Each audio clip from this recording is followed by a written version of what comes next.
You've probably been told your whole life that girls who cry easily are just more sensitive. More emotional, more empathetic, they feel things on a deeper level than most people. And if you are one of those girls, or if you know one, that explanation probably felt true, maybe even comforting. But here's the thing nobody talks about: the crying isn't the feeling, it's the escape from it. And once you understand what's actually happening underneath those tears, psychologically, neurologically, at the level of the nervous system, the whole story changes. Not just how you see this behavior, how you see yourself. Most people think girls who cry easily are emotionally rich, deeply connected to their inner world. The research tells a completely different story. In many cases, the opposite is true. The people who cry the most are often the least connected to what they are actually feeling. Not because they are numb, but because the feeling never gets the chance to be felt. It gets bypassed, converted into tears, discharged before it can even be understood. They don't cry because they feel more. They cry because they were never shown what to do when a feeling arrives. And in this video, we're going to go through 3 hidden psychological mechanisms that explain exactly why this happens, where it starts, what it's protecting, and what it's quietly costing. But there's one question I want you to hold on to as you watch this. If crying easily isn't really about emotional depth, then what is it actually protecting? That answer is coming, but it's not what you think, and you need to understand the 3 layers first before it'll make sense. Let's start with the one that nobody talks about, because it happens before you're even conscious of it. Picture this: a girl is sitting in a work meeting. Her manager gives her feedback. It's not harsh, it's not cruel, it's actually pretty mild, a suggestion, a minor correction, nothing dramatic.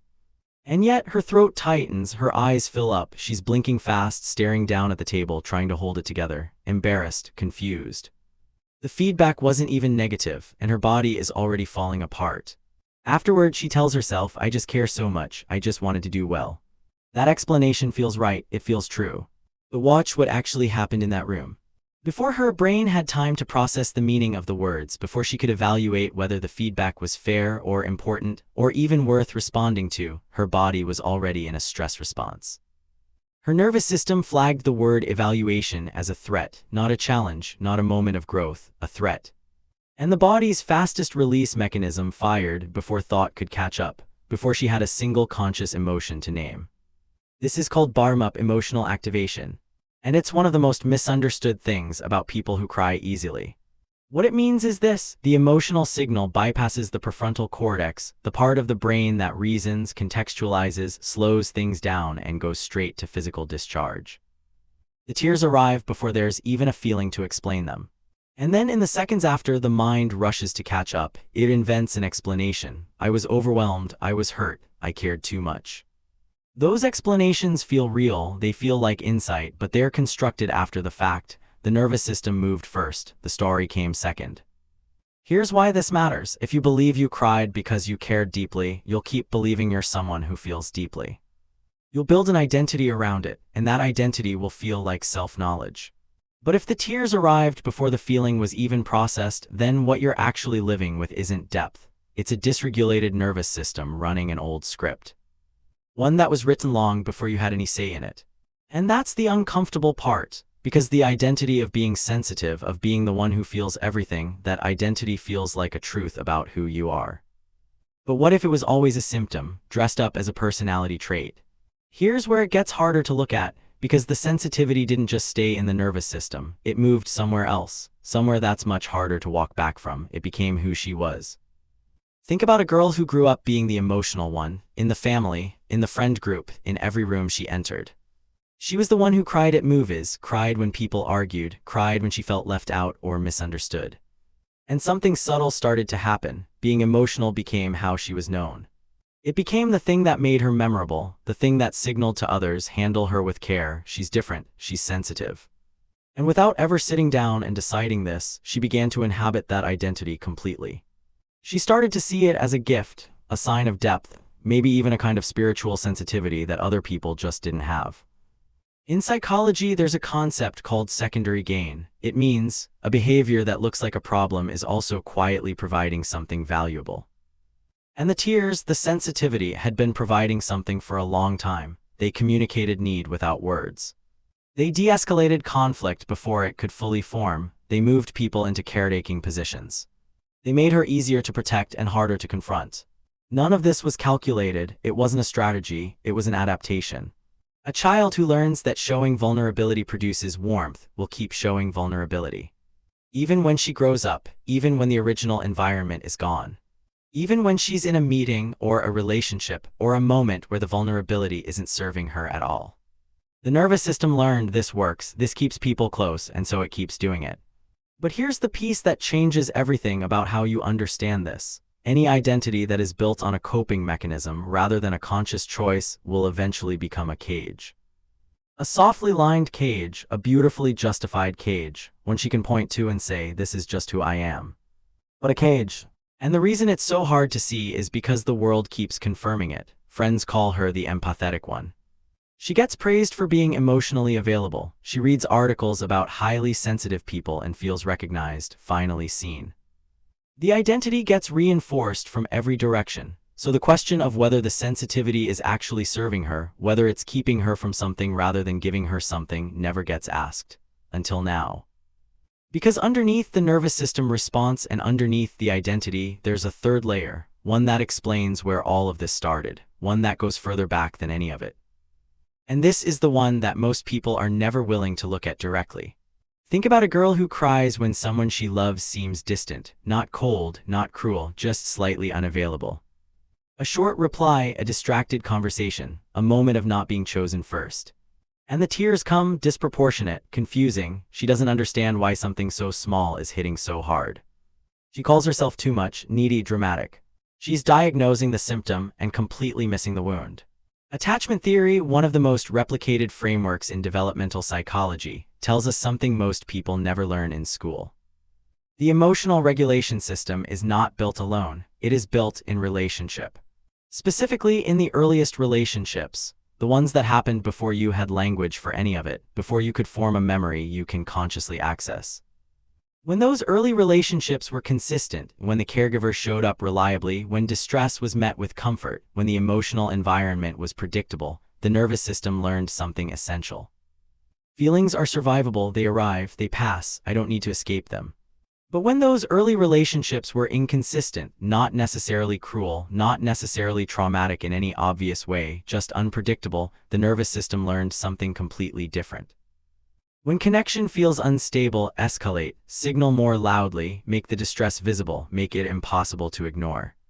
Because that's what worked, that's what brought the caregiver back.